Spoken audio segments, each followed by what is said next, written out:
हरि गोविंद गोपाला।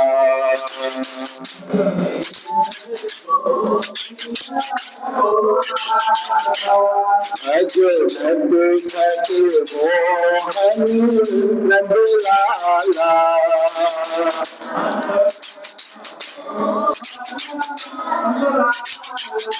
भज भज भज मोहन नंदलाला।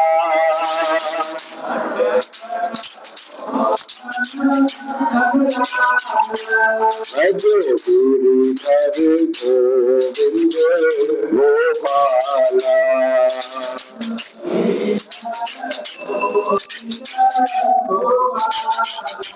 भज गिरिधर गोविंद गोपाला।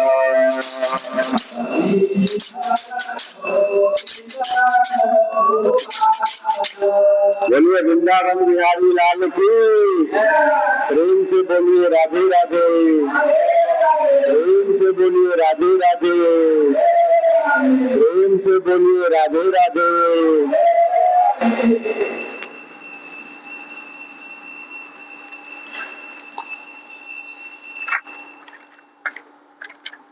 अभी हम लोग भागवत महापुराण का पारायण करेंगे। सभी लोग सावधान हो जाइए।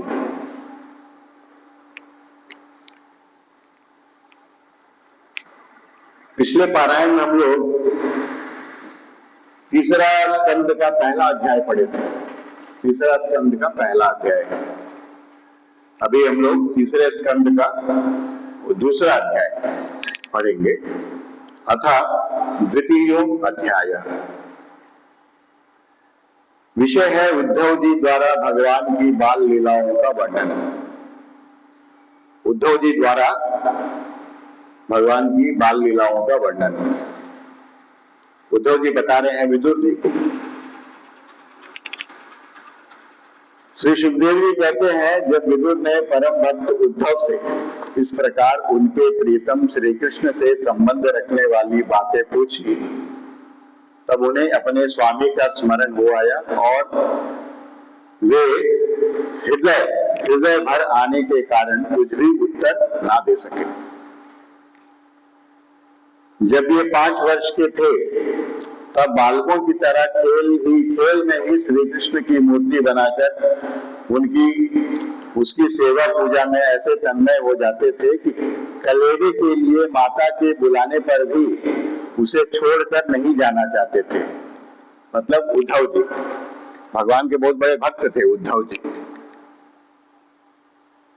अब तो दीर्घ काल से उन्हीं की सेवा में रहते रहते ये बूढ़े हो चले थे। अतः विदुर जी के पूछने से उन्हें अपने प्यारे प्रभु के चरण कमलों का स्मरण हो आया। उनका चित्त विरह से व्याकुल हो गया। फिर वे कैसे उत्तर दे सकते थे? जब होता है ना, जब प्रेम जो है ना बहुत माने हृदय में जब आ जाता है ना ज्यादा प्रेम, तो दिखेगा मुंह से वाणी नहीं निकलता है। कंठ जो है गदगद हो जाता है, वाणी नहीं निकल पाता है मुंह से। तो उद्धव जी श्री कृष्ण के चरणारविंद मकरंद सुधा से सराबोर होकर 2 घड़ी तक कुछ भी ना बोल सके। 2 घड़ी तक कुछ बोल नहीं पाए। तीव्र भक्ति योग से उसमें डूबकर वे आनंद मग्न हो गए। उद्धव जी उनके सारे शरीर में रोमांच हो आया और मुंदे हुए नेत्रों से प्रेम के आंसुओं की धारा बहने लगी। एक होता है ना आंसू, प्रेम का आंसू, और एक तो दुख का आंसू होता है। तो दुख का आंसू जो है गर्म होता है और प्रेम से जो आंसू निकलता है ना वो ठंडा होता है। ये आनंद वाला आंसू है, ये ठंडा रहेगा। और जो दुख से, कोई सांसारिक दुख से हम लोग रहेंगे ना, तो वो आंसू गर्म होता है। उद्धव जी को इस प्रकार प्रेम प्रवाह में डूबे हुए देखकर विदुर जी ने उन्हें कृतकृत्य माना।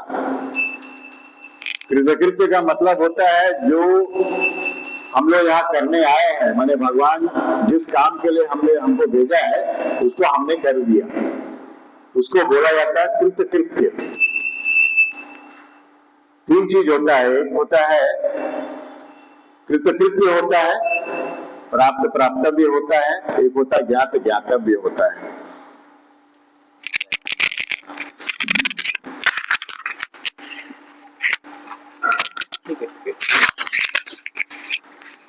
तो कृतकृत्य का मतलब होता है कि जो हम यहाँ करने आए थे वो कर लिया, और ज्ञात ज्ञातव्य का मतलब होता है जो जानने लायक वस्तु है उसको मैंने जान लिया। तो जानने लायक वस्तु क्या है? भगवान ही है, बाकी सब तो नाशवान है सांसारिक वस्तु में, भगवान ही एक जानने लायक है।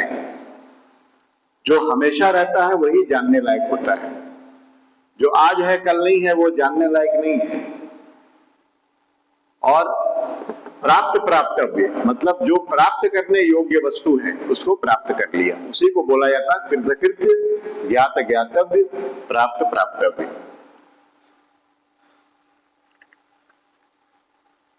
कुछ समय बाद जब उद्धव जी भगवान से प्रेम धाम से उतरकर पुनः नीचे धीरे धीरे संसार में आए, वो तो आनंद में एकदम विभोर हो गए थे। उसके बाद थोड़ा देर बाद जब वो वहां से वापस आए तब अपने नेत्रों को पोंछकर भगवान लीलाओं का स्मरण हो आने से विस्मित हो विदुर जी से इस प्रकार कहने लगे।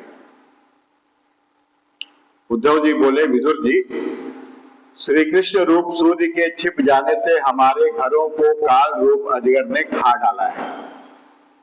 मैंने बोल रहे हैं कि भगवान जो है वो चले गए अपना धाम, लीला संवरण करके वो चले गए। तो अभी क्या हुआ है, उनके चले जाने के बाद हमारे घरों को काल रूप माने कलयुग का जो प्रभाव है, काल रूप अजगर ने खा डाला है, वे श्रीहीन हो गए हैं। अब मैं उनकी क्या कुशल सुनाऊं? बोलते हैं यह मनुष्य लोग बड़ा ही अभागा है, इसमें भी यादव तो नितांत भाग्यहीन है। भगवान तो यादव कुल में पैदा हुए थे ना, चंद्रवंश में, यादव कुल में। एक तो यादव कुल तो बहुत सारा था, भोज था, दाशार्ह था, वृष्णि था, तो भगवान पैदा हुए थे वृष्णि वंश में। एक तो वृष्णि करके था यादव कुल में ही, उसमें पैदा हुए, इसीलिए उनका एक नाम वार्ष्णेय भी है, भगवान का नाम वार्ष्णेय।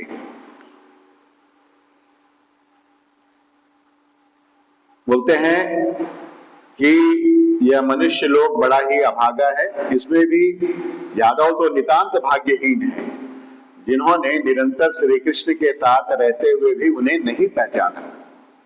यादव लोग भगवान के साथ ही थे लेकिन पहचान नहीं पाए। जिस तरह अमृतमय चंद्रमा के समुद्र में रहते समय जिस तरह अमृतमय चंद्रमा के समुद्र में रहते समय मछलियां उन्हें नहीं पहचान सकी थी, यादव लोग मन के भाव को ताड़ने वाले बड़े समझदार और भगवान के साथ एक ही स्थान में रहकर क्रीड़ा करने वाले थे, तो भी उन सब ने समस्त विश्व के आश्रय सर्वांतर्यामी श्री कृष्ण को एक श्रेष्ठ यादव ही समझा। माने यादव लोग भगवान को एक श्रेष्ठ यादव समझते थे, भगवान है ऐसा नहीं जानते थे, ये साक्षात भगवान है नहीं जानते थे वो लोग। किंतु भगवान की माया से मोहित इन यादवों और इनसे व्यर्थ का वैर ठानने वाले शिशुपाल आदि के अवहेलना और निंदा सूचक वाक्यों से भगवत प्राण महानुभावों की बुद्धि भ्रम में नहीं पड़ती थी। मतलब जो भगवत प्राप्त महानुभाव हैं, जिनकी बहुत गाढ़ श्रद्धा है, वो लोग भ्रमित नहीं होते हैं, लेकिन जिनकी श्रद्धा नहीं है वही लोग भ्रमित हो जाते हैं। बोलते हैं जिन्होंने कभी तप नहीं किया उन लोगों को भी इतने दिनों तक दर्शन देकर अब उनकी दर्शन लालसा को तृप्त किए बिना ही वे भगवान श्री कृष्ण अपने त्रिभुवन मोहन श्री विग्रह को छिपाकर अंतर्धान हो गए हैं, और इस प्रकार उन्होंने मानो उनके नेत्रों को ही छीन लिया है।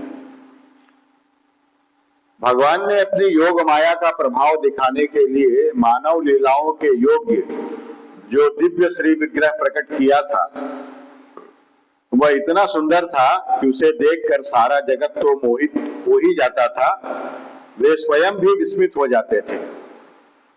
सौभाग्य और सुंदरता की पराकाष्ठा थी उस रूप में।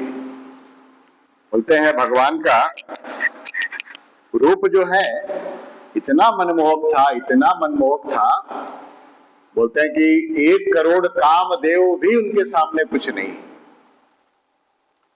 माने भगवान का रूप इतना सुंदर है, इतना सुंदर है कि कामदेव जो होते हैं ना, पुरुषों में श्रेष्ठ, माने सबसे ज्यादा सुंदर कामदेव, 1 करोड़ कामदेव भी उनके सामने कुछ नहीं।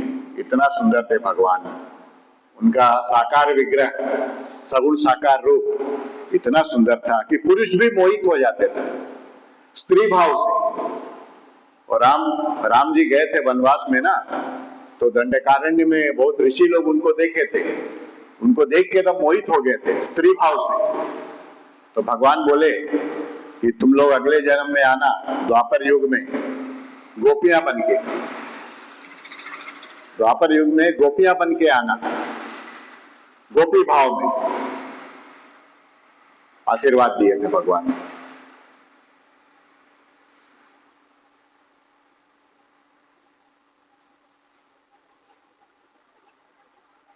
उससे आभूषण भी विभूषित हो जाते थे।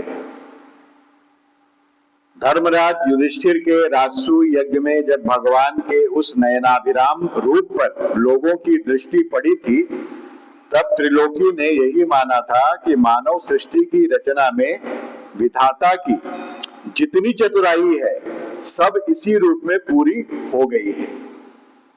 माने इतने सुंदर थे भगवान, उनका साकार विग्रह। उनके प्रेम पूर्ण हास्य विनोद और लीलामय चितवन से सम्मानित होने पर ब्रज बालाओं की आंखें उन्हीं की ओर लग जाती थी और उनका चित्त भी ऐसा तल्लीन हो जाता था कि वे घर के काम धंधों को अधूरा ही छोड़कर जड़ पुतलियों की तरह खड़ी रह जाती थी, अपना काम सब भी भूल जाती थी गोपियां। चराचर जगत और प्रकृति के स्वामी भगवान ने जब अपने शांत रूप महात्माओं को अपने ही घोर रूप असुरों से सताए जाते देखा, तब वे करुणा भाव से द्रवित हो गए और अजन्मा होने पर भी अपने अंश बलराम जी के साथ काष्ठ में अग्नि के समान प्रकट हुए। जब इस तरह से भगवान जब देखे कि मेरे जो भक्त लोग हैं इनको बहुत परेशान किया जा रहा है, यहाँ पे बहुत तंग किया जा रहा है और धर्म का भी नाश हो रहा है, तब भगवान जो है वो अजन्मा है, भगवान अजन्मा है, लेकिन भक्तों का उद्धार करने के लिए वो बलराम जी को लेके यहाँ पर आए। अजन्मा होकर भी वसुदेव जी के यहाँ जन्म लेने की लीला करना, सबको अभय देने वाले होने पर भी मानो कंस के भय से ब्रज में जाकर छिप जाना और अनंत पराक्रमी होने पर भी काल यवन के सामने मथुरापुरी को छोड़कर भाग जाना, भगवान की ये लीलाएं याद आकर मुझे बेचैन कर डालती हैं। देखिए भगवान तो किसी को भी माने यूं मार सकते हैं, यूं मार सकते हैं भगवान, लेकिन लीला देखिए कैसे करते हैं। काल यवन दौड़ाया तो भगवान भाग गए वहां से, क्योंकि भगवान को पता है किसको किसके द्वारा मरवाना है।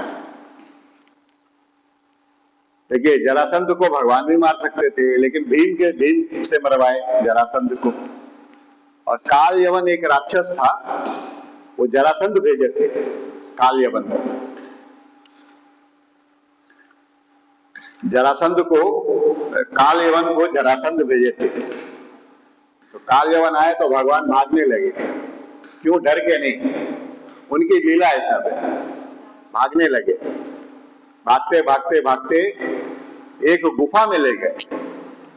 वो गुफा में एक राजा सोया हुआ था, वो मैंने बहुत दिन से सोया हुआ था। उनका नाम था राजा मुचकुंद।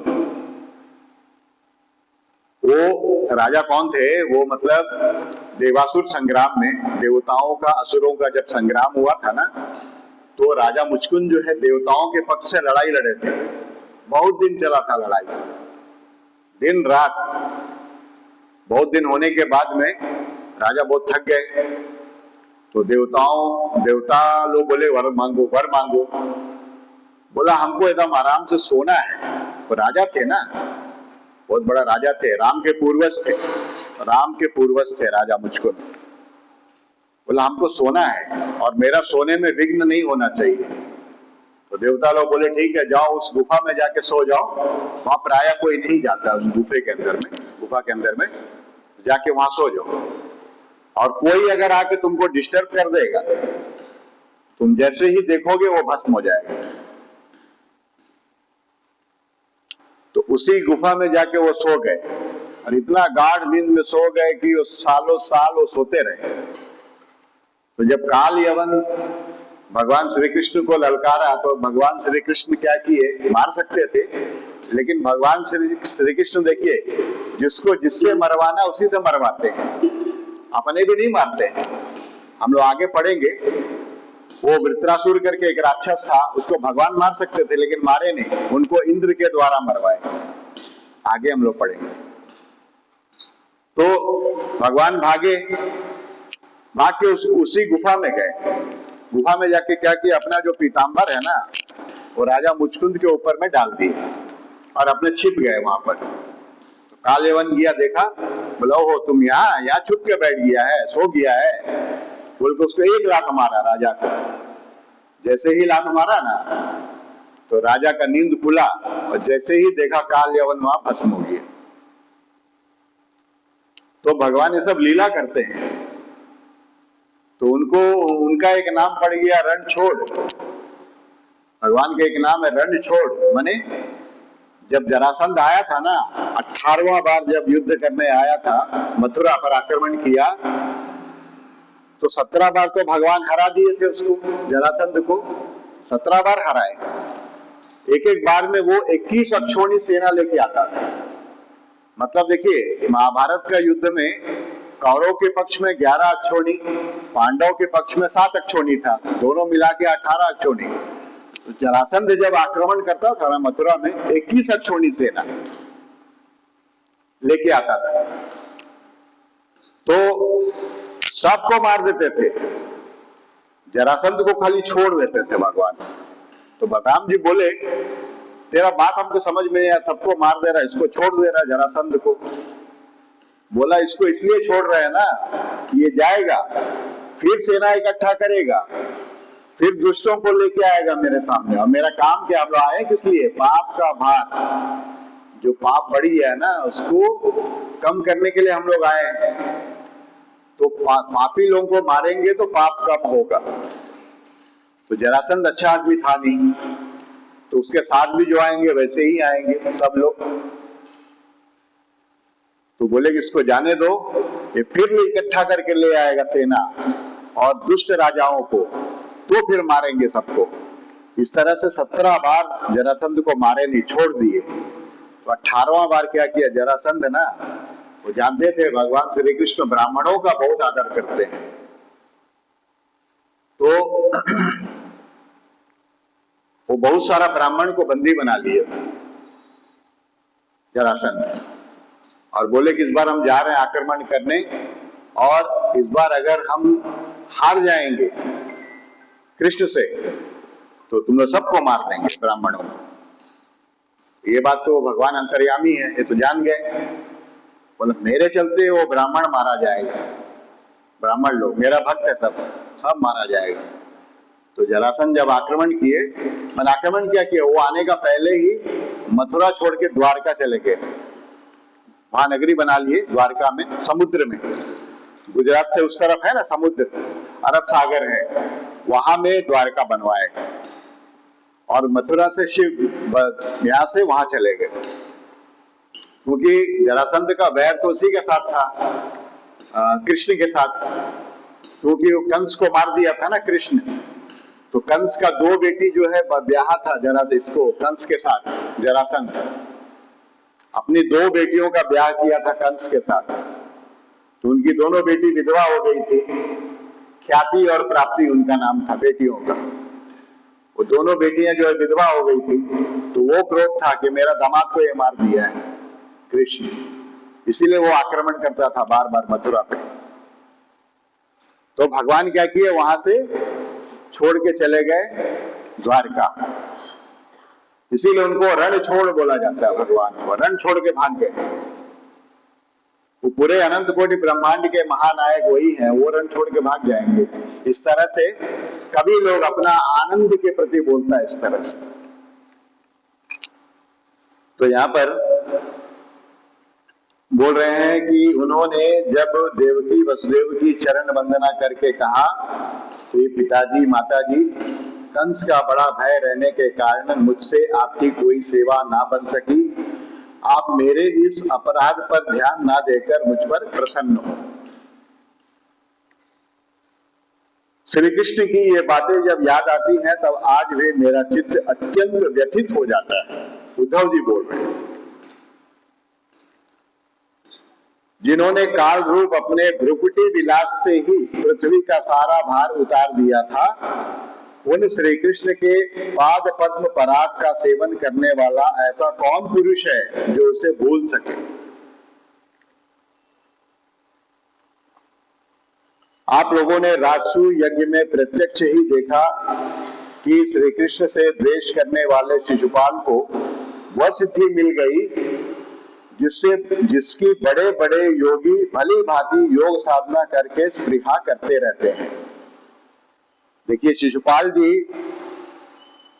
भगवान को द्वेष करके गालियां देते थे खाली भगवान को। उनका बुआ का लड़का था, शिशुपाल का बुआ का लड़का था कृष्ण। हाँ, संबंधी था, रिश्तेदार था। लेकिन शिशुपाल था कौन? वो जय विजय जो वैकुंठ में जो द्वारपाल थे ना, हम लोग आगे आएगा, उनका कथा आएगा। जय विजय करके द्वारपाल थे भगवान विष्णु के वैकुंठ में। तो सनकादि ऋषि जब जाते हैं भगवान का दर्शन करने, तो वो लोग जाने नहीं देते हैं अंदर। तो क्रोध में आके उनको श्राप दे देते हैं कि तुम लोग पृथ्वी में जन्म लोगे। तब भगवान विष्णु को जब पता चलता है ये बात, तो आते हैं वो वहां पे आके बोलते हैं, ये तो मेरे भक्त हैं, इन पर आप लोग कृपा कीजिए, है ना। तो सनकादिक बोलते हैं कि हम लोग क्या कृपा करें, हम लोग के अंदर क्रोध क्यों आ गया, अब पछतावा तो अभी हमको हो रहा है, अब तो श्राप दे दिए, जो होना था वो तो हो गई। तो बोला आप ही कुछ निदान कीजिए। तो भगवान बोले कि अगर तुम लोग भक्ति भाव से मेरा भजन करेगा तो 7 जन्म लेके फिर वापस आ जाएगा। यहाँ में मृत्यु लोक में जाओगे तो 7 जन्म लेके मेरा भक्ति करके तुम लोग वापस आ जाओगे। अगर तुम लोग मुझसे द्वेष भावना से द्वेष करोगे, मेरा से दुश्मनी करोगे, तब 3 जन्म में वापस आ जाओगे। अब तुम लोग के हाथ में कौन सा चाहिए, तुम लोग को मांग लो। 3 जन्म, भक्ति करने से 7 जन्म। तो जय विजय बोले कि 7 जन्म तक प्रभु आपसे दूर हम लोग नहीं रह पाएंगे। हम लोग भले जाके आपसे दुश्मनी करेंगे, लेकिन 3 जन्म में हम लोग आ जाएंगे। एक वरदान और दीजिए, जब हम लोग जाए वहां पर आपसे वैर करें, आप ही आके हमको मारिएगा। भगवान बोलते हैं ठीक है। तो देखिए, जो दुश्मनी से भगवान को याद करता है ना, वो एक पल के लिए भी भूलता नहीं है। वो भक्त तो भूल भी सकता है कुछ देर के लिए, लेकिन जो दुश्मनी रखता है भगवान से ना, एक पल के लिए भी भूलता नहीं है। हाँ, तो कंस जो है हर जगह कंस को वही दिखते थे। हाँ, कंस जो है भय से प्राप्त किया, कंस भी भगवत प्राप्ति हो गया कंस का। देखिए, भगवान के हाथ से जो जो मरे सब गोलोक धाम गए, वैकुंठ धाम गए। ये है, खासियत है। देखिए, हम लोग विष को जान के पिएंगे तो भी मर जाएंगे, अनजान में पी लेंगे तो भी मर जाएंगे, कोई छल से पिला देगा तो भी मर जाएंगे। वस्तु अपना फल देगा। अगर आग जल रहा है, कोई सती होने जाएगा आग में तो आग जला देगा। किसी का हाथ पैर पकड़ के बांध दीजिए, फेंक दीजिए आग में तो भी आग जला देगा, है ना। आग का काम आग करेगा। तो भगवान से चाहे हम वैर भावना में उनका भक्ति करें, भक्ति तो मन लगा देना भगवान में, चाहे किसी भाव से। अगर दुश्मनी भाव से भी मन लगा देते हैं तो कल्याण हो जाए, ये बात है। मन को लगाना है, चाहे किसी भाव से, प्रेम से, सख्य भाव से, माने दोस्ती के भाव से। भगवान को अपना बच्चा मान के भी मन लगा सकते हैं, अपना दोस्त मान के भी लगा सकते हैं। अर्जुन ने कैसे लगाया? दोस्त मान के लगाया, ये मेरे सखा है। कंस भय से लगाया मन, उसको डर रखा, क्योंकि आकाशवाणी हुआ था ना कि देवकी का अष्टम गर्भ में जो आएगा तेरा प्राण ले लेगा। आकाशवाणी हुआ था। हमेशा वो भय से वो कृष्ण को ही याद रखता था, हमेशा अपने दिमाग में।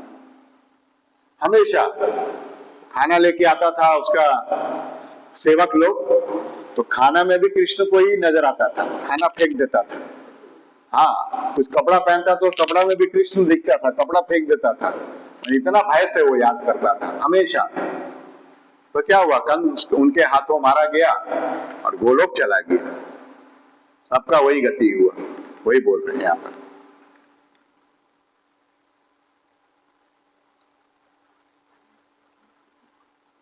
शिशुपाल के ही समान महाभारत युद्ध में जिन दूसरे योद्धाओं ने अपनी आंखों से भगवान श्री कृष्ण के नयनाभिराम मुख कमल का मकरंद पान करते हुए अर्जुन के बाणों से बिंधकर प्राण त्याग किया, वे पवित्र होकर सबके सब भगवान के परम धाम को प्राप्त हो गए। महाभारत का युद्ध में अर्जुन के द्वारा जो मारा गया, तो अर्जुन के रथ में तो सारथी थे भगवान ना, और भगवान को देखते देखते जो अपना प्राण त्यागा, सब परम धाम चले गया, भगवान का धाम में सब चला गया। स्वयं भगवान श्री कृष्ण तीनों लोकों के अधीश्वर हैं, उनके सामने भी कोई नहीं है, उनके समान भी कोई नहीं है, तो फिर उनसे बढ़कर कौन होगा? वे अपने स्वतः सिद्ध ऐश्वर्य से ही सर्वदा पूर्ण काम है। इंद्रादि असंख्य लोकपाल गण नाना प्रकार की भेंटें ला लाकर अपने अपने मुकुटों के अग्रभाग से उनके चरण रखने की चौकी को प्रणाम किया करते हैं। विदुर जी, वे ही भगवान श्री कृष्ण राज सिंहासन पर बैठे हुए उग्रसेन के सामने खड़े होकर निवेदन करते थे कि देव हमारी प्रार्थना सुनिए। उनके इस सेवा भाव की याद आते ही हम जैसे सेवकों का चित्त अत्यंत व्यथित हो जाता है। पापनी पूतना ने अपने स्तनों में हलाहल विष लगाकर श्री कृष्ण को मार डालने की नियत से उन्हें दूध पिलाया था। उसको भी भगवान ने वह परम गति दी जो धाय को मिलनी चाहिए।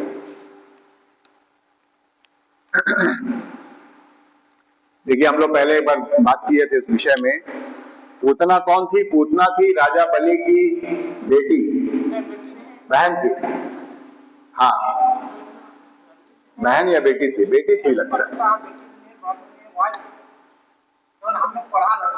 राजा बलि की बेटी थी लगता, हमको जैसा याद आ रहा है।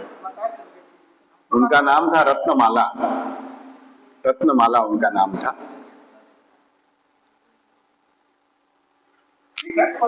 हाँ, तो जब वामन अवतार लेके भगवान आए ना राजा बलि से 3 पग जमीन मांगने, तो जब वामन माने छोटा, वामन का मतलब होता है छोटा, बहुत सुंदर ब्राह्मण वेश में आए थे।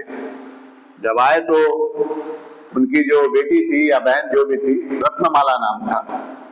भगवान वामन को देख के बोला, इतना सुंदर लड़का, काश मेरा पुत्र होता ना, मैं इसको अपना स्तनपान कराती।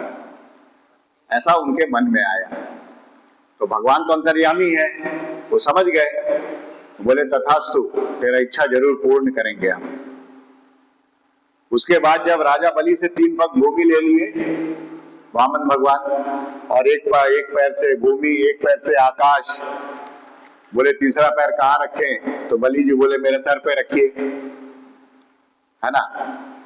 तो उनके सर पर रख के उनको पाताल में भेज देते हैं, और तीनों लोग जो है इंद्र को दे देते हैं।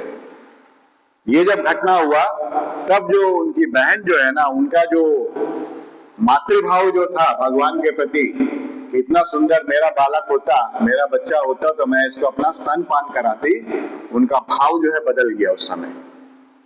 बोला ऐसा बेटा होता ना मैं विष दे के उसको मार देती। भाव परिवर्तन हो गया। तो भगवान बोले ये भी इच्छा पूरा करेंगे तुम्हारा। तो वही जो रत्नमाला थी वो पूतना बन के आई अपने स्तनों में विष लेकर, और भगवान उसका स्तनपान भी किए, उसका मुराद जो है वो पूरा किए, और उनका प्राण भी खींच लिए, खींच के उसको गोधाम गोलोक भेज दिए, अपना धाम दे दिए, परम गति। वही तो बोल रहे हैं यहाँ पर,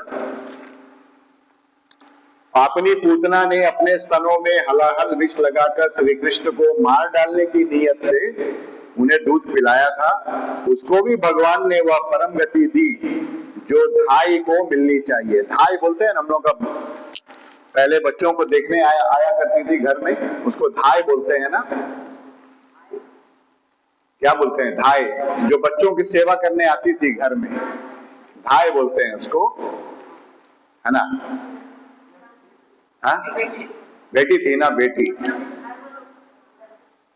रत्नमाला जो है बलि की बेटी थी।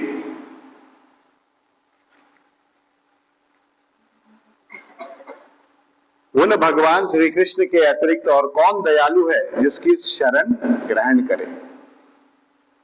मैं असुरों को भी भगवान का भक्त समझता हूं, क्योंकि वैर भाव जनित क्रोध के कारण उनका चित्त सदा श्री कृष्ण में लगा रहता था, और उन्हें रणभूमि में सुदर्शन चक्रधारी भगवान को कंधे पर चढ़ाकर झपटते हुए गरुड़ जी के दर्शन हुआ करते थे। ब्रह्मा जी की प्रार्थना से पृथ्वी का भार उतारकर उसे सुखी करने के लिए कंस के कारागार में वसुदेव देवकी के यहाँ भगवान ने अवतार लिया था। उस समय कंस के डर से पिता वसुदेव जी ने उन्हें नंद बाबा के ब्रज में पहुंचा दिया था। वहां के बलराम जी के साथ 11 वर्ष तक इस प्रकार छिप कर रहे कि उनका प्रभाव ब्रज के बाहर किसी पर प्रकट नहीं हुआ। यमुना के उपवन में, जिसके हरे भरे वृक्षों पर कलरव करते हुए पक्षियों के झुंड रहते हैं, भगवान श्री कृष्ण ने बछड़ों को चराते हुए ग्वाल बालों की मंडली के साथ विहार किया था। देखिए, भगवान जैसा अवतार लेते हैं वैसे ही लीला करते हैं। वो बचपन में अपना दोस्त का झूठा उठा सब खा लेते थे।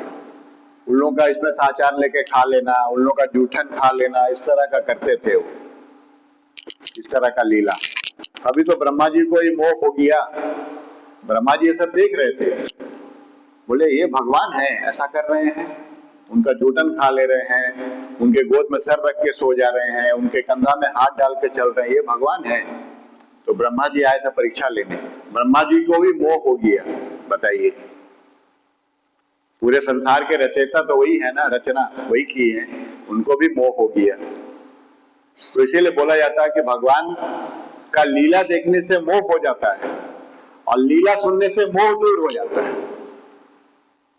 वहां राम जी देखिए, सीता के विरह में जो विलाप कर रहे थे, हाय सीते हाय सीते, पेड़ों से पूछ रहे थे ना, पेड़ से पूछ रहे थे तुम लोगों ने मेरे सीता को देखा है क्या? इस तरह से आजकल कलयुग में कोई ऐसा करेगा जिसका पत्नी गुम हो जाएगा? पेड़ से पूछेगा क्या? नहीं पूछेगा, पागल बोलेगा। सोचिए, उस समय ऐसा कर रहे थे राम जी, तो राम जी तो लीला कर रहे थे, लेकिन वहां से सती देखी, अरे शंकर जी की पत्नी सती देख के बोली आप बोलते हैं ये राम जी भगवान है, आपके प्रभु हैं, ये ऐसा पागल हो जा रहे हैं अपना पत्नी का इसमें विरह में। बोला वो नाटक कर रहे हैं, सर लीला कर रहे हैं। बोला नहीं नहीं नहीं, हम तो परीक्षा लेने जाएंगे। तो भगवान शंकर जी मना किए, मत जाओ परीक्षा लेने, वो मेरे स्वामी है, मेरे प्रभु, हमको पता है उनके बारे में, वो लीला कर रहे हैं वैसा। उनको पता है कौन ले गया, रावण लेके गया लंका में, उनको पता है। लेकिन मनुष्य का जब अवतार लेके आए हैं तो मनुष्य सी लीला कर रहे हो। तो सती मानी नहीं, आ गई यहाँ पे। और कैसे आई? सीता का रूप धारण करके आई, सीता का रूप लेके आई भगवान के सामने। तो भगवान देखे, भगवान राम लक्ष्मण आ रहे थे वहां से, सामने से जा रही थी, तो भगवान देख के उनको प्रणाम किए। बोले माता आप, पिताजी कहाँ पर है? हाँ, तो शर्मा गई। हाँ, शर्मा गई। उसके बाद जब वापस गई शंकर जी के पास, तो शंकर जी बोले ये तो गड़बड़ हो गया ना, तुम सीता का रूप जा लेके उनका टेस्ट करने गई, परीक्षा लेने गई, और वो तुमको माँ बोल दिए। तो मेरे प्रभु जब तुमको माँ बोल दिए तो मेरे लिए भी तो तुम माँ हो गई ना, अब मेरे साथ कैसे रहेगी तुम? तब जो है वहां दक्ष प्रजापति यज्ञ करते हैं और बिना बुलाए सती वहां जाती है, और उनका पति का अपमान होता है वहां पे। शंकर जी का अपमान होने के बाद वो वहीं पर जलकर भस्म हो जाती है सती। भस्म हो जाती है तो भगवान विष्णु उनका जो ये है उसका 52 खंड में उसको बदलते हैं, वही शक्तिपीठ बनता है ना। ये जो राजरप्पा में छिन्नमस्तिका है, वहां में असम में गुवाहाटी में कामाख्या है, बहुत जगह है। पूरे भारत में हमको लग रहा है 51 पीठ है, एक पाकिस्तान में है। 52वां पीठ जो है पाकिस्तान में है। पहले तो वो भारत में ही था ना, तो विभाजन होने के बाद पाकिस्तान में चला गया। अभी लेकिन एक पीठ पाकिस्तान में है, बाकी 51 पीठ यहीं पर है। 51 पीठ यहीं पे भारत में ही है। तब फिर वो देखिए वहां भस्म हो जाने के बाद फिर हिमालय और मैना देवी के यहाँ में पार्वती बन के प्रकट होती, बने जन्म लेती है। यही सती पार्वती बन के वहां पैदा होती है। फिर भगवान शंकर का भजन करती है। नारद जी बोलते हैं भगवान शंकर का भक्ति करो, वो आएंगे बारात लेके। तब ये जाते हैं उनसे शादी करते हैं पार्वती जी से। ये है।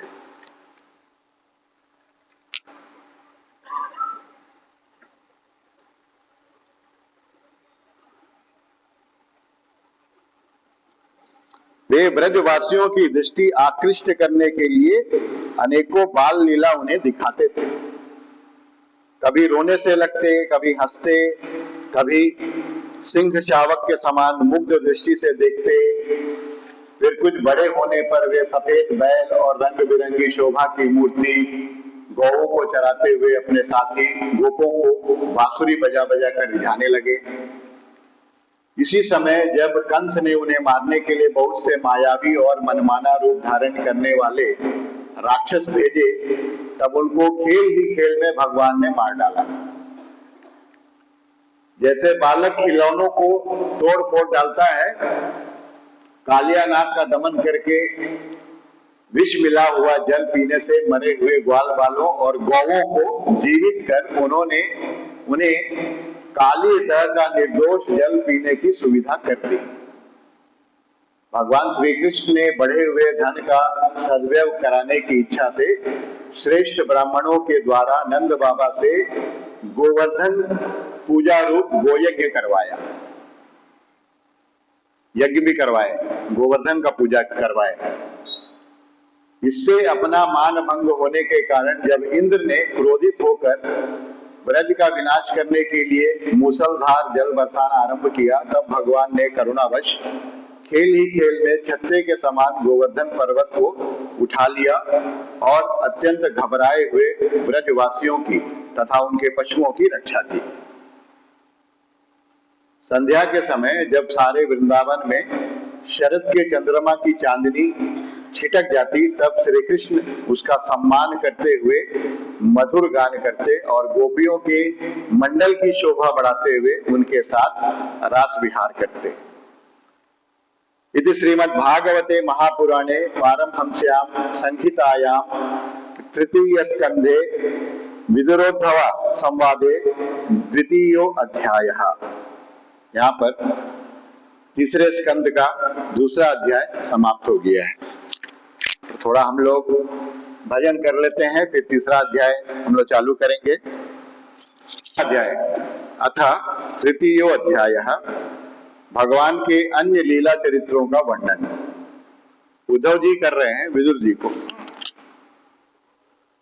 उद्धव जी बोल रहे, इसके बाद श्री कृष्ण अपने माता पिता देवकी वसुदेव को सुख पहुंचाने की इच्छा से बलदेव जी के साथ मथुरा पधारे और उन्होंने शत्रु समुदाय के स्वामी कंस को ऊंचे सिंहासन से नीचे पटक कर तथा उसके प्राण लेकर उसकी लाश को बड़े जोर से पृथ्वी पर घसीटा।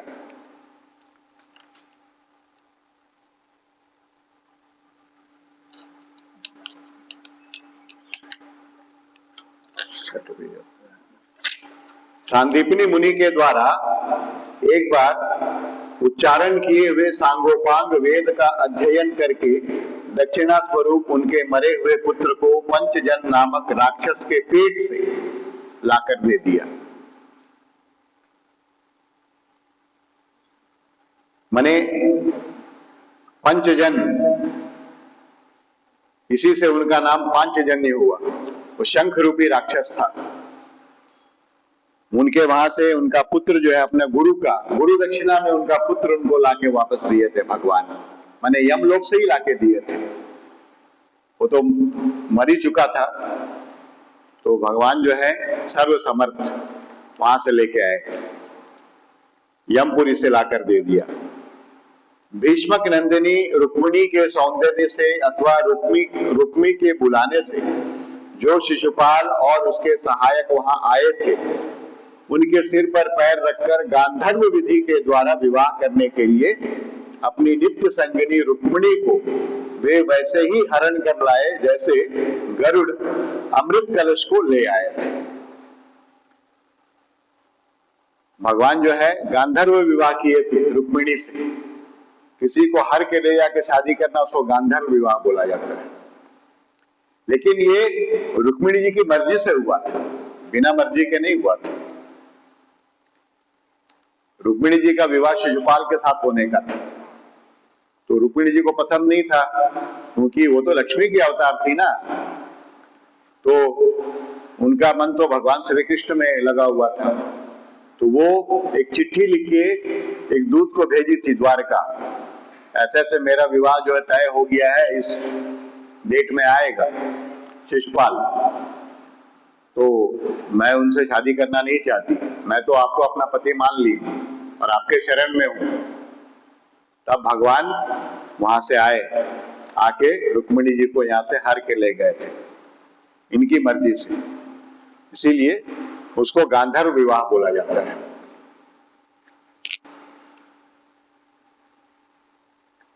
स्वयंवर में 7 बिना नथे हुए बैलों को नादकर नागनी जीती माने सत्या से विवाह किया।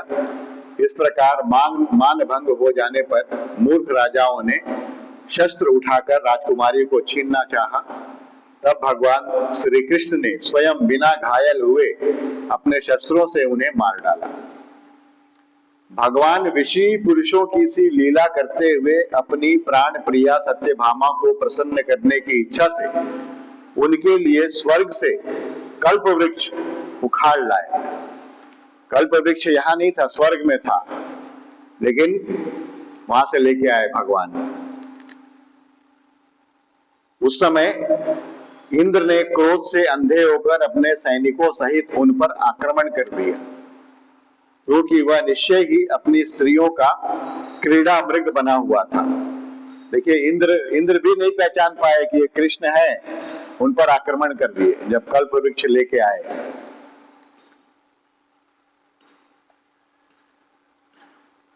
अपने विशाल डील डौल से आकाश को भी ढक देने वाले अपने पुत्र भौमासुर को भगवान के हाथ से मरा हुआ देखकर पृथ्वी ने जब उनसे प्रार्थना की, तब उन्होंने भौमासुर के पुत्र भगदत्त को उसका बचा हुआ राज्य देकर उसके अंतःपुर में प्रवेश किया। ये जो भौमासुर है ना, ये भूदेवी का पुत्र था। हाँ, भगवान की दो पत्नियां थी ना, एक श्रीदेवी एक भूदेवी। धरती माता भी भगवान की पत्नी ही है। तो इन्हीं का पुत्र था भौमासुर, इसीलिए भौमासुर नाम पड़ा। भौमासुर, नरकासुर, दो नाम है उसका। हम लोग दीपावली करते हैं, नरक चतुर्दशी दीपावली हम लोग करते हैं, तो वो मारा गया था, उसी खुशी में हम लोग करते हैं दीपावली। उनके राज्य में 16,100 राजकुमारियों को बंद करके रखा था भौमासुर। वो जब 20,000 होता ना, तो उनसे शादी करता हो। तो भगवान को पता चला ये तो बहुत ही बड़ा अन्याय है, तो भगवान क्या किए, सत्यभामा को लेके आए। तो सत्यभामा भी जो है भूदेवी का ही एक अवतार था, लेकिन सत्यभामा को नहीं पता था कि वो मेरा ही पुत्र है भौमासुर। उनकी वो तो अवतार लेके आई थी ना सत्यभामा, माता भूदेवी का ही एक स्वरूप था सत्यभामा। तो भगवान लेके गए सत्यभामा को और भौमासुर को मार के 16,100 कन्याओं को वहां से छुड़ाए। वो बोले कि अभी हम लोग कहाँ जाएंगे, हम लोग तो आज से नहीं बहुत दिन से यहाँ पड़े हुए हैं, ये हम लोग को बंद करके रखा है यहाँ पे, कई साल हो गया है। उसमें तो भगवान कृष्ण से बड़ी उम्र की भी थी, छोटी उम्र की भी थी। तो हम लोग को तो, मेरा परिवार हमको स्वीकार करेगा नहीं, हम लोग का जिंदगी तो बर्बाद हो जाएगा। तो भगवान 16,100 सबसे शादी करके सबके लिए एक एक महल बना के दिए। वहां में सब थे, वहां पर सुखी से। देखिए कितना कल्याण का काम किए भगवान। कोई साधारण आदमी कर सकता है क्या? हाँ, कोई साधारण आदमी कर सकता है? हाँ, सबका अलग अलग महल, और सब जगह रहते थे उन लोगों के साथ। हाँ, हाँ, चित्रकेतु एक राजा थे, हम लोग सब पढ़ेंगे, आगे आएगा। चित्रकेतु एक राजा थे, ठीक है। उनका संतान नहीं था, तो शादी करते गए वो, लेकिन संतान नहीं हो रहा था, लेकिन शादी बंद नहीं किए वो, शादी करते गए कि उससे होगा उससे होगा, इस तरह से। आखिर में कितना शादी किए पता है? 1 करोड़। 1 करोड़ शादियां की। ये बहुत पहले का बात, उस समय उम्र ज्यादा होता था ना। अभी कलयुग में 100 साल उम्र है, 100 साल तक भी कोई जी नहीं रहा आजकल। इतना अधर्म, इतना अन्याय बढ़ गया, नहीं जी रहा है। कलयुग में 100 साल, द्वापर युग में 1000 साल तक लोग जीते थे, द्वापर युग में, इसके पहले वाला युग। और राम जी वाला युग में, त्रेता युग में 10,000 साल उम्र था। और सतयुग में जो सबसे पहला युग था, उसमें 1 लाख साल जीते थे लोग, 1 लाख साल। तो चित्रकेतु जो राजा हुआ था, 1 करोड़ पत्नियां थी, फिर भी उनको संतान नहीं हुआ। तब अंगिरा ऋषि आके उनको संतान दिए थे। अंगिरा, उनका प्रभाव से प्राप्त हुआ था। एक ही लड़का हुआ था, उसको भी बाकी जो है ना, जिसके गर्भ से लड़का पैदा हुआ, वो माँ तो उसको पाल रही थी, बाकी जो पत्नियां थी ना, उनका मन में द्वेष हो गया। हाँ, वो लोग जहर दे के मार दिया लड़का को, वो लड़का को जहर दे के मार दिया। हम लोग पढ़ेंगे आगे, इसमें है। तो देखिए भगवान जो है 16,108, 16,100 तो वहां से शादी किए थे, और पहले भी थी भगवान की रुक्मणी, सत्यभामा, जाम्बवती, मित्रविंदा, ये सब थी ना पहले 8 लोग। 8 और 16,100 माने 16,108। और सबके साथ एक साथ रहते थे भगवान, सबके महल में रहते थे एक समय में। नारद जी आए एक बार देखने कि भगवान इतना शादी कर लिए हैं, कैसे रहते हैं इन लोगों के साथ। एक जगह रुक्मिणी जी के आए, यहाँ में आए तो देखे भगवान झूला में झूल रहे हैं वहां में, ठीक है। देखे नारद जी, बोले अच्छा चलते हैं, यहाँ तो देख लिए, यहाँ से चलते हैं वहां सत्यभामा जी के यहाँ। वहां गए तो वहां देख रहे हैं वहां में उनका श्रृंगार अलग है। यहाँ में जो पोशाक पहने थे ना कपड़े, वहां में वो कपड़े नहीं है, अलग है। और वहां कुछ और कर रहे हैं, मतलब दूसरा कुछ काम कर रहे हैं। यहाँ में झूला झूल रहे हैं, वहां दूसरा। फिर वहां से निकल गए वहां मित्रविंदा के पास, तो देख रहे हैं वहां में उनका श्रृंगार अलग है, वहां में कुछ और काम कर रहे हैं।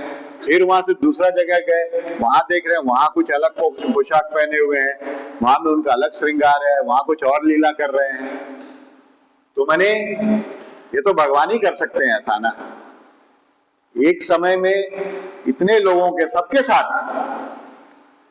वो सोच रही मेरे ही साथ है भगवान, रुक्मिणी। सत्यभामा सोच रही मेरे ही साथ भगवान है और किसी का साथ नहीं है, लेकिन सबके साथ है वो। ये काम तो वही कर सकते हैं और तो कोई नहीं कर सकता।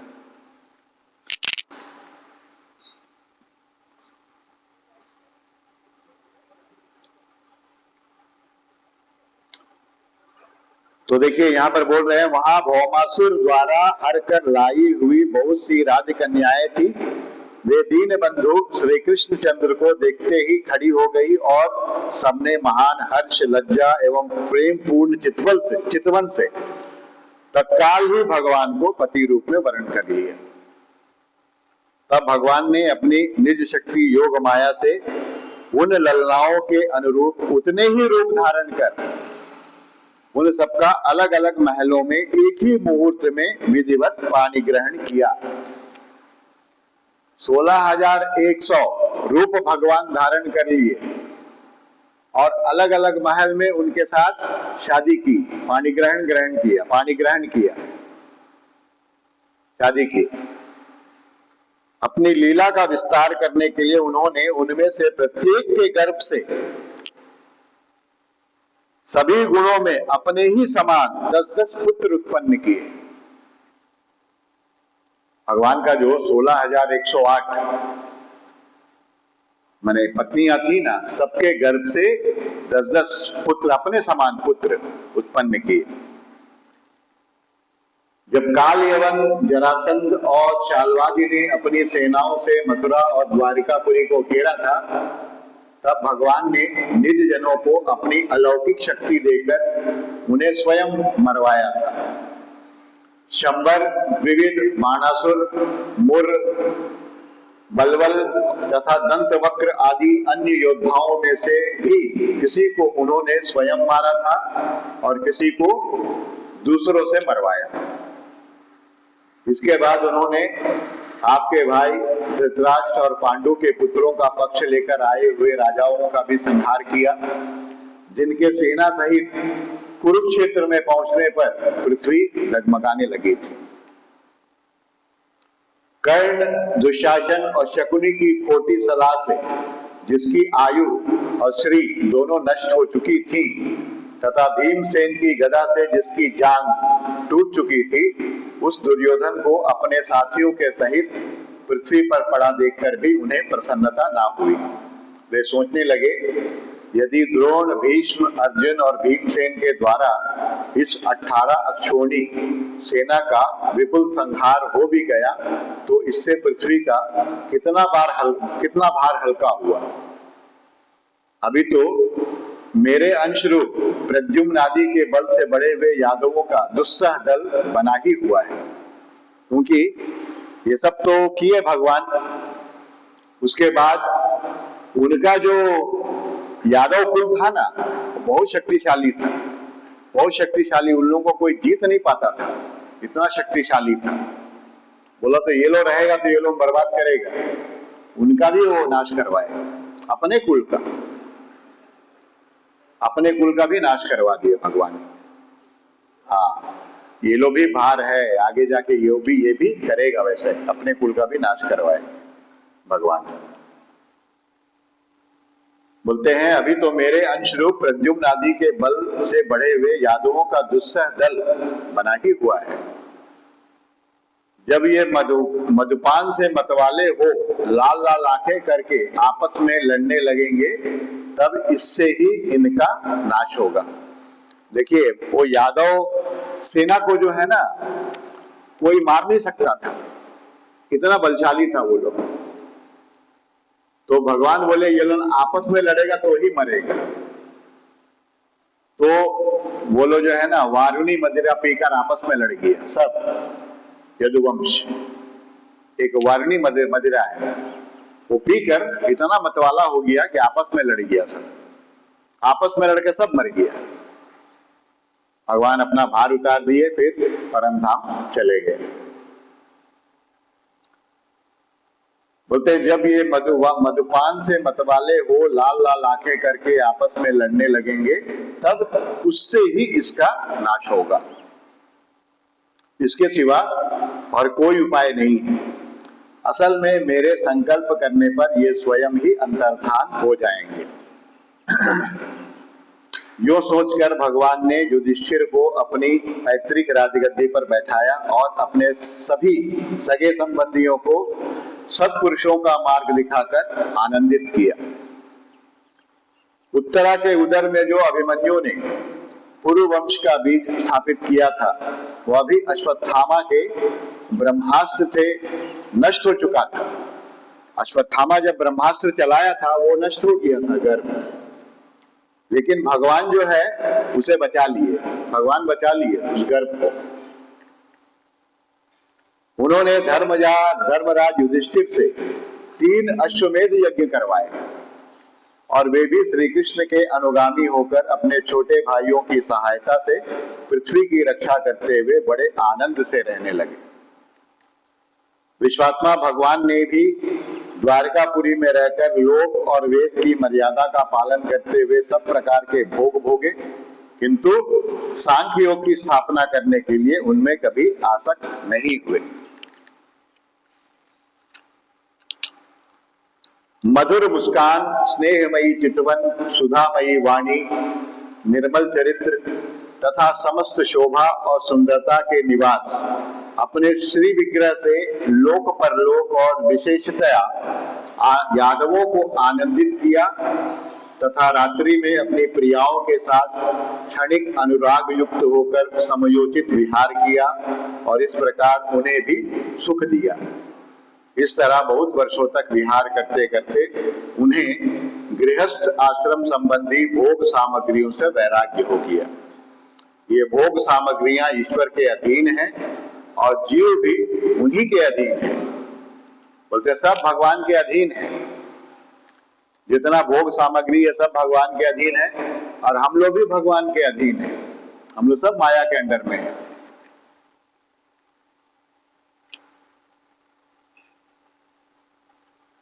जब योगेश्वर भगवान श्री कृष्ण को ही उनसे वैराग्य हो गया, तब भक्ति योग के द्वारा उनका अनुगमन करने वाला भक्त तो उन पर विश्वास ही कैसे करेगा।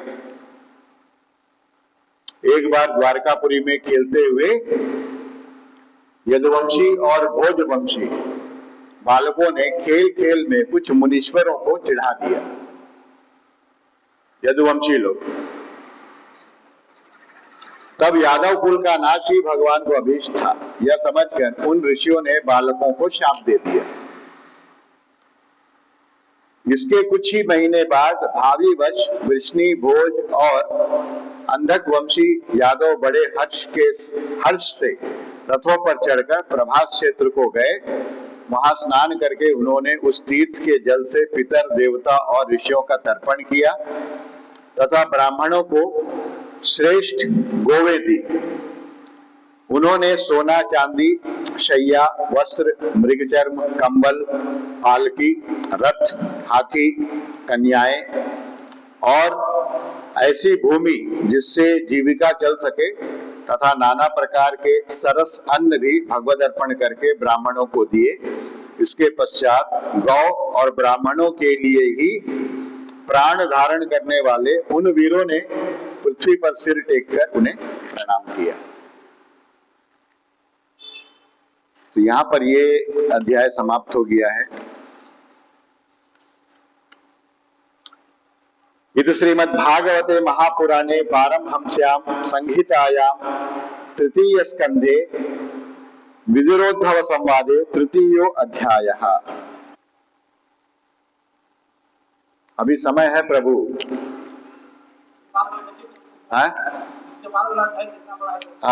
छोटे ही है, पढ़ लेते हैं इसको, छोटे ही है। तीसरा अध्याय हो गया, अब चतुर्थो अध्याय है, चौथा अध्याय होगा। इसमें विषय है उद्धव जी से विदा होकर विदुर जी का मैत्रेय ऋषि के पास जाना। यहां से निकल के वहां जाते हैं।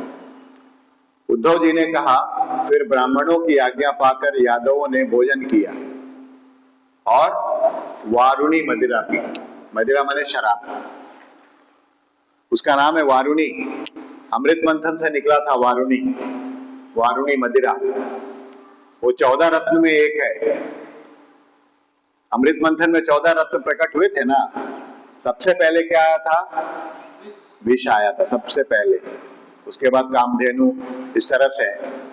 उसमें एक वारुणी मदिरा थी, रंभा अप्सरा थी, कल्पवृक्ष था, पांचजन्य शंख था, मोहिनी आई थी, धनवंतरी आई थी, लक्ष्मी जी आई थी, ये सब आया था। उच्चैश्रवा घोड़ा आया था, ऐरावत हाथी आया था। 14 रत्न आए थे अमृत मंथन से।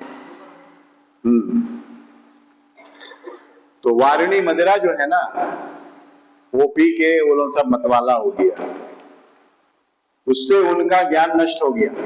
वारुणी मदिरा जब पिया, ज्ञान नष्ट हो गया और वे दुर्वचनों से एक दूसरे के हृदय को चोट पहुंचाने लगे। मदिरा के नशे से उनकी बुद्धि बिगड़ गई और जैसे आपस की रगड़ से बांसों में आग लग जाती है, उसी प्रकार सूर्यास्त होते होते उनमें मार काट होने लगी आपस में, यादव लोग। भगवान अपनी माया की इस विचित्र गति को देखकर सरस्वती के जल से आचमन करके एक वृक्ष के नीचे बैठ गए। इससे पहले ही शरणागतों का दुख दूर करने वाले भगवान श्री कृष्ण ने अपने कुल का संहार करने की इच्छा होने पर मुझसे कह दिया था कि तुम बद्रिकाश्रम चले जाओ, है ना। मतलब भगवान को पता था ये सब होने वाला है, तो भगवान उद्धव जी को बोल दिए तुम यहां में मत रहो, हम चले जाएंगे परमधाम ना। तो 7 दिन के अंदर द्वारका जो है ना समुद्र में चला जाएगा। समुद्र जो है इसको डुबो देगा, द्वारका रहेगा नहीं। और तुम जो है बद्रिकाश्रम में चले जाओ, यहां मत रहो, बोल दिए थे। विदुर जी, इससे यद्यपि मैं उनका आशय समझ गया था, तो भी स्वामी के चरणों का वियोग ना सह सकने के कारण मैं उनके पीछे पीछे प्रभास क्षेत्र में पहुंच गया।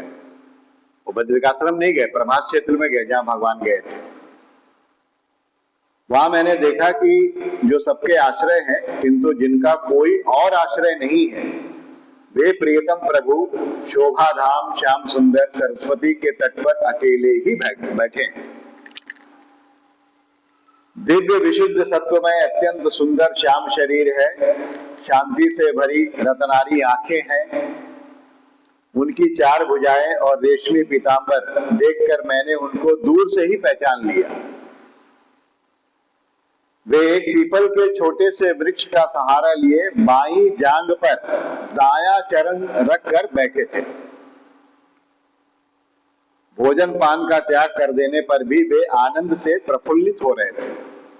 इसी समय व्यास जी के प्रिय मित्र परम भागवत सिद्ध मैत्रेय जी लोकों में स्वच्छंद विचरण करते हुए वहां आ पहुंचे। मैत्रेय मुनि भगवान के अनुरागी भक्त हैं। आनंद और भक्ति भाव से उनकी गर्दन झुक रही थी। उनके सामने ही श्री हरि ने प्रेम एवं मुस्कान युक्त चितवन से मुझे आनंदित करते हुए कहा। क्या बोल रहे हैं भगवान? श्री भगवान ने कहा, मैं तुम्हारी आंतरिक अभिलाषा जानता हूं। इसलिए मैंने तुम्हें वह साधन देता हूं, मैं तुम्हें वह साधन देता हूं जो दूसरों के लिए अत्यंत दुर्लभ है। उद्धव, तुम पूर्व जन्म में वसु थे। उद्धव जो है पूर्व जन्म में वसु था। 8 प्रकार का वसु है ना, अष्ट वसु। विश्व की रचना करने वाले प्रजापतियों और वसुओं के यज्ञ में मुझे पाने की इच्छा से ही तुमने मेरी आराधना की थी। उद्धव, संसार में तुम्हारा यह अंतिम जन्म है। भगवान बोल दिए ये तुम्हारा आखिरी जन्म है, अब आ जाओगे मेरे पास तुम अपना धाम में। ये तो किराया का मकान है ना, अनंत जन्मों से हम लोग यहाँ भटक रहे हैं संसार चक्र में। हमारा असली घर वही है, वैकुंठ धाम, भगवान का धाम, गोलोक धाम। तो भगवान बोल रहे हैं कि ये तुम्हारा अंतिम जन्म है, क्योंकि इसमें तुमने मेरा अनुग्रह प्राप्त कर लिया है, मेरा कृपा प्राप्त हो गया तुमको, तुम आ जाओगे वहां पर। अब मैं मर्त्य लोक को छोड़कर अपने धाम में जाना चाहता हूं। इस समय यहाँ एकांत में तुमने अपनी अनन्य भक्ति के कारण तुमने अपनी अनन्य भक्ति के कारण ही मेरा दर्शन पाया है। अनन्य भक्ति उद्धव जी का यह बड़े सौभाग्य की बात है। पूर्व काल यानी पाद्मकल्प के आरंभ में मैंने अपने नाभि कमल पर बैठे हुए ब्रह्मा को अपनी महिमा के प्रकट करने वाले जिस श्रेष्ठ ज्ञान का उपदेश किया था और जिसे विवेकी लोग भागवत कहते हैं, वही मैं तुम्हें देता हूं। विदुर जी, मुझ पर तो प्रतिक्षण उन परम पुरुष की कृपा भरसा करती थी। इस समय उनके इस प्रकार आदर पूर्वक कहने से स्नेहवश मुझे रोमांच हो आया।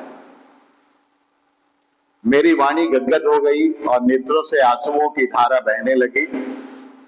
उस समय मैंने हाथ जोड़कर उनसे कहा, स्वामिन, आपके चरण कमलों की सेवा करने वाले पुरुषों को इस संसार में अर्थ, धर्म, काम, मोक्ष इन चारों में से कोई भी पदार्थ दुर्लभ नहीं है।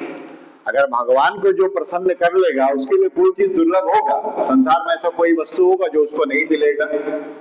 हो ही नहीं सकता।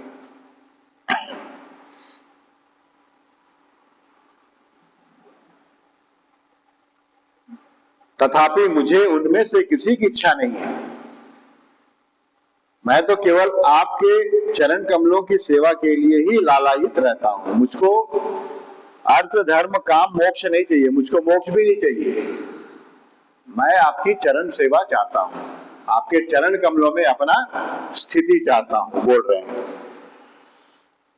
प्रभु, आप निष्प्रिय होकर भी कर्म करते हैं, अजन्मा होकर भी जन्म लेते हैं, काल रूप होकर भी शत्रु से डर के भागते हैं और द्वारका के किले में जाकर छिपे रहते हैं तथा स्वात्माराम होकर भी 16,000 स्त्रियों के साथ रमण करते हैं।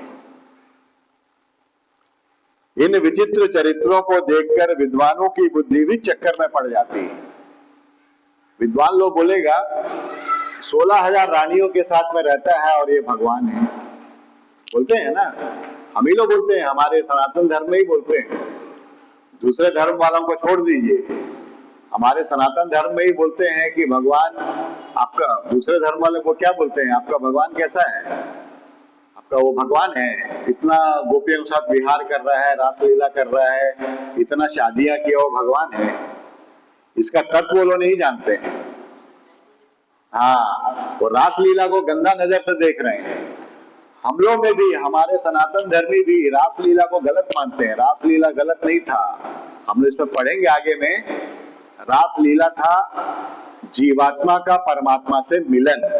हम लोग जीव हैं और हमारे प्रभु वो हैं, तो जीवात्मा और परमात्मा का मिलन था। वो गोपियों का श्री कृष्ण का मिलन नहीं था, वो जीवात्मा और परमात्मा का मिलन था। अगर वो गंदा चीज होता रासलीला, तो भगवान शंकर जी क्यों आते वहां में? वो भी आए थे। हाँ, भगवान शंकर जी भी आए थे। वो बोले कि हमको देखना है रासलीला, तो वहां गेट में थी ना, क्या नाम था उनका, राधा जी। राधा जी थी गेट में। वो तो पहचान गई, वो तो पहचान गई। तो बोले कि नहीं, तुम इसमें तो पुरुष जाना मना है। तो भगवान शंकर जी बोले नहीं, हमको तो देखना है। तो बोले ठीक है, काम करो, उनको जो है ना पूरा हाँ ओढ़ दिया जाता है अच्छा से, मैंने दिखाई नहीं पड़े ऐसा, जाके उनको अंदर में प्रवेश दे दिया जाता है। तो जाते हैं अंदर में, बहुत सारी गोपियां हैं ना, सबसे पीछे में जाके खड़े हो जाते हैं। तो कद काठी में तो लंबे हैं शंकर जी गोपियों से, तो पीछे में जाके खड़े हो जाते हैं। तो भगवान वहां खड़े हैं, एकदम आगे में खड़े हैं। वो देख लेते हैं भोलेनाथ आए हैं, वो समझ जाते हैं। तो भगवान बोलते हैं ऐसा है कि आज जो है ना रास क्रीड़ा जो है, रास लीला जो पीछे से प्रारंभ होगा। हाँ, पीछे से प्रारंभ होगा। तो भगवान जैसे पीछे आते हैं ना, तो शंकर जी आगे आ जाते हैं। तो फिर वहां पीछे थोड़ी देर खड़े रहते हैं भगवान, फिर बोलते हैं ऐसा है ना आज का रास लीला ना वहां से चालू हो। भगवान आगे जाते हैं, वो पीछे, भगवान वहां जाते हैं, वो यहाँ, इस तरह से बहुत देर करते हैं। उसके बाद फिर भगवान बोलते हैं भोलेनाथ आप आ गए हैं यहाँ पर, फिर उनका मुलाकात होता है उनसे। तो भगवान जो है शंकर जी के साथ भी लीला की है वहां पर, शंकर जी को ही परेशान किए। फिर बाद में वहां रासलीला, भगवान शंकर जी भी वहां हिस्सा लेते हैं रासलीला। रासलीला देखिए, बहुत लोग बोलते हैं हम करें तो कैरेक्टर लीला, आप करें तो रासलीला, ऐसा डायलॉग भी निकाला हिंदी फिल्म इंडस्ट्री में, बॉलीवुड में, ठीक है। आप करें तो रासलीला, हम करें तो कैरेक्टर लीला। तो हम लोग ना अपना तुलना भगवान के साथ करते हैं। भगवान का देखिए इसमें क्या है सीखने वाला बात, भगवान जो बतलाए हैं वो हमको करना है, भगवान जो किए हैं वो नहीं करना है हमको, वो नहीं करना है, वो नहीं कर पाएंगे हम। अब महादेव जो है, शंकर जी जो है, हलाहल जो अमृत मंथन में विष निकला था, हलाहल विष पी लिए थे, तो हम लोग क्या पी सकते हैं? तब आजकल के जो कुछ ऐसे लोग हैं ना, बोलते हैं भगवान शंकर जी गांजा पिए इसलिए हम भी पी रहे हैं, भगवान का प्रसाद है। अरे गांजा तुम अपना शौक के लिए पी रहे हो, ऐसा मत बोलो भगवान शंकर जी पिए तो हम पी रहे हैं। भगवान शंकर जी कहाँ में दिखाया हो गांजा पिए? कहीं में तो नहीं दिखाया। धतूरा उनके ऊपर चढ़ता है वो अलग है, बिल्व पत्र चढ़ता है, धतूरा चढ़ाया जाता है, लेकिन भगवान शंकर जी गांजा कहीं नहीं पिए। एक ऐसी कोई बोल रहा था मेरे सामने ही, तो आप बोले कि वो हलाहल विष भी पिए, तुम पियो। भगवान शंकर जी गांजा पिए, तुम गांजा पी रहे हो, और वो बदनाम कर रहे हो भगवान शंकर को कि वो गांजा पिए तो हम भी पी रहे हैं। वो तो हलाहल विष भी पिए थे, पियो तुम। तो चुप हो गया। तो भगवान का अनुकरण नहीं करना, अनुसरण करना है। एक बार ऐसे ही शंकराचार्य जी, हमारे जो शंकराचार्य जी है ना, आदि शंकराचार्य जी को बोलते हैं, सुनेंगे आप, उनके बहुत सारे शिष्य थे। तो शिष्यों के साथ जा रहे थे, तो शिष्यों में थोड़ा सा ना अहंकार आ गया, थोड़ा सा मतलब भक्ति करते करते करते करते ना अहंकार आ जाता है, हम इतना जानकार है, हम इतना ज्ञानी हो गए हैं, ऐसा अहंकार आ जाता है स्वाभाविक। तो शंकराचार्य जी तो सिद्ध पुरुष थे, वो देख लिए कि हमारे जो शिष्य है ना, इनके अंदर में अहंकार आ गया है। बोले ये अहंकार जो है ना दीमक की तरह चाट जाएगा, माने खराब कर दे। जैसे तरह दीमक जो है लकड़ी में लग जाता है तो देखिए लकड़ी को पूरा खा के बर्बाद कर देता है, उसी तरह ये जो अहंकार है ना, ये इनका ज्ञान को नष्ट कर देगा। इससे पहले इनको नष्ट कर दे ये अहंकार, इसको हम लोग को निकाल देना चाहिए। तो अपने शिष्यों को लेके शंकराचार्य जी निकले। तो वहां पे देख रहे हैं एक लोहार जो है ना, लोहार के यहाँ में ना वो ये होता है धौकनी होता है, धौकनी। अभी तो बहुत सारा सिस्टम आ गया है लोहा को गलाने के लिए, पहले ना धौकनी से गर्म करता था। हाँ, वो हवा उसमें मारने से, हाँ वो था। तो ना लोहा को ना पिघला रहा था, इतना बड़ा कलश में लोहा को पिघला रहा था, एकदम लाल, एकदम पानी जैसा हो गया था, लोहा पिघला रहा था। तो शंकराचार्य जी अपना शिष्यों को वहीं पर ले गए, जाके गर्मी का दिन था, ऊपर से आग के सामने पूरा वो लोहा जो है पसीना पसीना हो गया और उसको गर्म कर रहा है लोहा को, पूरा पानी जैसा तरल हो गया था लोहा। तो शंकराचार्य जी बोले कि देखिए मैं जो है बहुत प्यासा हूं, थोड़ा सा हमको पानी पिलाइए। लोहार को बोला। तो लोहार तो पहचाने नहीं कि शंकराचार्य जी हैं, वो तो गुस्सा में था और परेशान था, आग के सामने एकदम पसीना पसीना हो रहा था। तो गुस्सा से बोला कि पानी पिएगा, लो पियो, ये वाला पिएगा। लोहा जो गरम लोहा था ना, पानी ऐसा हो गया था, उसको दिखा के बोला ये पिएगा। तो बोला हाँ दीजिए ना, पिएंगे। शंकराचार्य जी वो क्या किया ना, वो जो लोहा का जो कड़छुल होता है ना, उससे निकाल के उसका हाथ में डाल दिया शंकराचार्य जी का। तो शंकराचार्य जी पी लिए उसको, पी लिए तो सर्व सामर्थ्य हजम कर लेंगे, वो पी लिए। पीने के बाद बोले कि मेरा शिष्य लोग भी बहुत प्यासा है, इन लोगों को भी थोड़ा दीजिए। सब शिष्य वहां से भाग गया, सारा शिष्य लोग वहां से भाग गया। हाँ, सारा शिष्य लोग भाग गया। उन लोगों को पता चल गया कि गुरुजी पी लिए, हम लोग नहीं पी सकेंगे।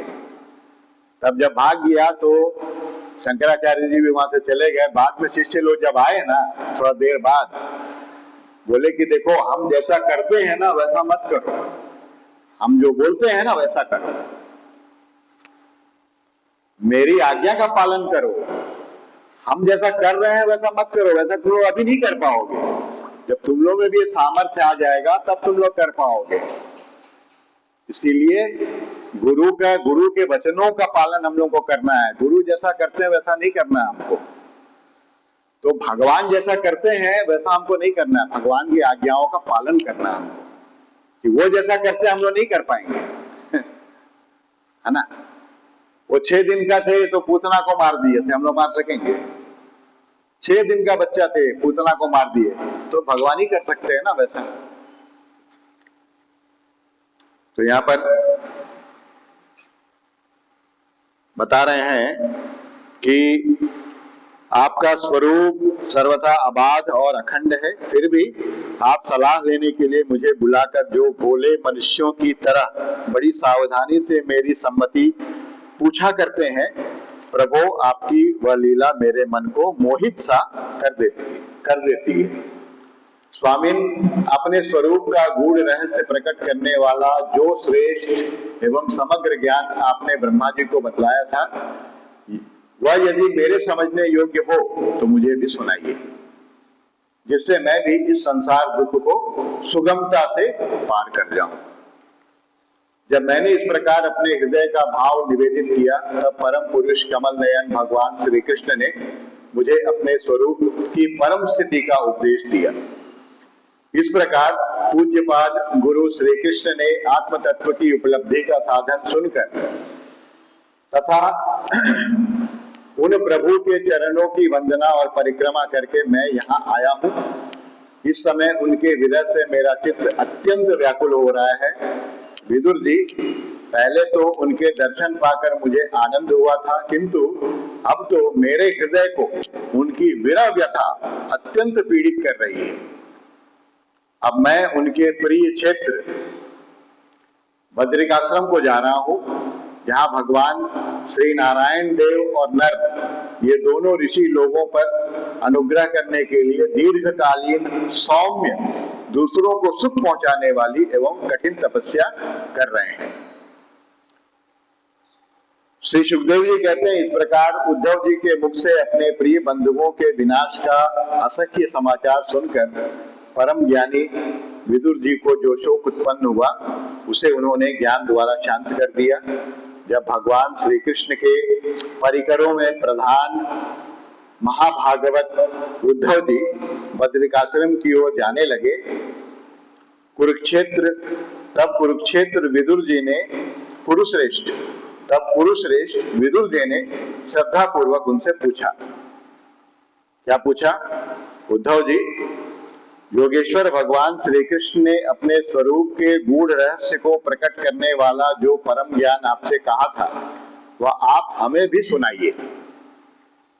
भगवान ने जो आपको परम ज्ञान बतलाए वो हमको भी बतलाइए, क्योंकि भगवान के सेवक तो अपने सेवकों का कार्य सिद्ध करने के लिए ही विचरा करते हैं। उद्धव जी ने कहा, उस तत्व ज्ञान के लिए आपको मुनिवर मैत्रेयी जी की सेवा करनी चाहिए। बोला, ये जो आप पूछ रहे हैं ना मुझसे, ये आप मैत्रेयी जी से पूछिए, वो बताएंगे। मैत्रेयी महामुनि, उनसे पूछिए, वो बताएंगे। इस मर्त्य लोक को छोड़ते समय मेरे सामने स्वयं भगवान ने ही आपको उपदेश करने के लिए उन्हें आज्ञा दी थी। सुखदेव जी कहते हैं, इस प्रकार विदुर जी के साथ विश्वमूर्ति भगवान श्री कृष्ण के गुणों की चर्चा होने से उस कथामृत के द्वारा उद्धव जी का वियोग जनित महान ताप शांत हो गया। यमुना जी के तीर पर उनकी वह रात्रि एक क्षण के समान बीत गई। फिर प्रातः काल होते ही वे वहां से चल दिए। राजा परीक्षित ने पूछा, भगवान, वृष्णि कुल और भोज वंश के सभी रथी और यूथपतियों के भी यूथपति नष्ट हो गए थे, यहाँ तक कि त्रिलोकीनाथ श्रीहरि को भी अपना वह रूप छोड़ना पड़ा था। फिर उन सबके मुखिया उद्धव जी ही कैसे बच रहे?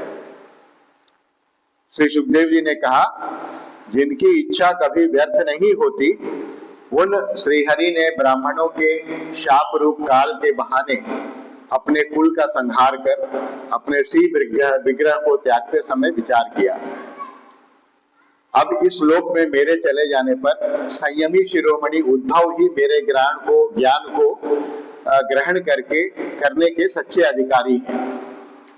उद्धव मुझसे अणुमात्र भी कम नहीं है, क्योंकि वे आत्मजयी हैं, विषयों से कभी विचलित नहीं हुए। अतः लोगों को मेरे ज्ञान की शिक्षा देते हुए वे यही रहें। वेदों के मूल कारण जगत गुरु श्री कृष्ण के इस प्रकार आज्ञा देने पर उद्धव जी बद्रिकाश्रम में जाकर समाधि योग द्वारा श्री हरि की आराधना करने लगे। गुरुश्रेष्ठ परीक्षित, परमात्मा श्री कृष्ण ने लीला से ही अपना सी विग्रह प्रकट किया था और लीला से ही उसे अंतर्धान भी कर दिया। उनका वह अंतर्धान होना भी धीर पुरुषों का उत्साह बढ़ाने वाला तथा दूसरे पशुतुल्य अधीर पुरुषों के लिए अत्यंत दुष्कर था। परम भागवत उद्धव जी के मुख से उनके प्रशंसनीय कर्म और इस प्रकार अंतर्धान होने का समाचार पाकर तथा यह जानकर कि भगवान ने परम धाम जाते समय मुझे भी स्मरण किया था, विदुर जी उद्धव जी के चले जाने पर प्रेम से विह्वल होकर रोने लगे, प्रेम से। इसके पश्चात सिद्ध शिरोमणि विदुर जी यमुना तट से चलकर कुछ दिनों में गंगा जी के किनारे जा पहुंचे, जहां श्री मैत्रेयी जी रहते थे। यहाँ पे मैत्रेयी जी रहते थे। इति श्रीमद्भागवते महापुराणे पारमहंस्यां संहितायां तृतीय स्कंधे विदुरोद्धव संवादे चतुर्थो अध्यायः। तो यहाँ पर ये समाप्त हो गया चतुर्थो अध्यायः। कृष्ण हरे कृष्ण कृष्ण कृष्ण हरे हरे हरे राम राम हरे हरे। हरे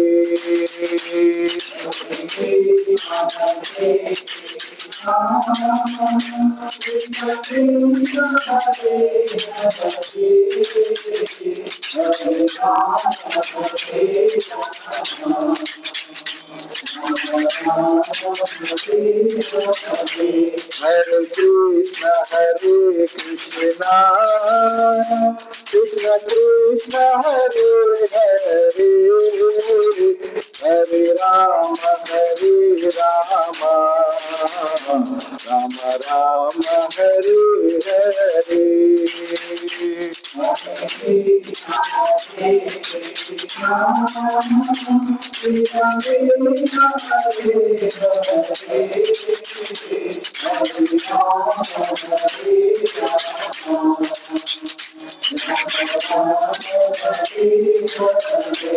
हरे कृष्ण कृष्ण कृष्ण हरे हरे, हरे राम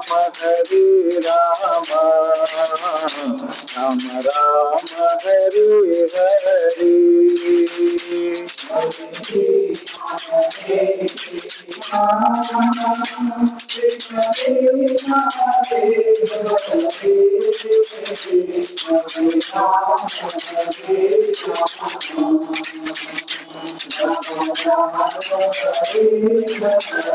ओम सर्वत्र गोविंद नाम संकीर्तनम, गोविंद गोविंद। ओम सर्वेषां स्वस्तिर्भवतु, सर्वेषां शान्तिर्भवतु, सर्वेषां पूर्णं भवतु, सर्वेषां मंगलं भवतु। ओम सर्वे भवन्तु सुखिनः, सर्वे सन्तु निरामयाः, सर्वे भद्राणि पश्यन्तु, मा कश्चित् दुःखभाग् भवेत्। ओम पूर्णमदः पूर्णमिदं पूर्णात् पूर्णमुदच्यते, पूर्णस्य पूर्णमादाय पूर्णमेवावशिष्यते। ओम शांति शांति शांति।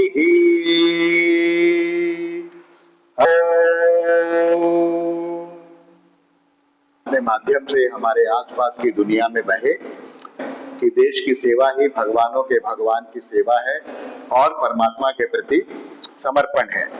हम अपनी जिम्मेदारियों को भली भांति जानते हैं, हमें उन्हें पूरा करने की योग्यता और साहस दीजिए।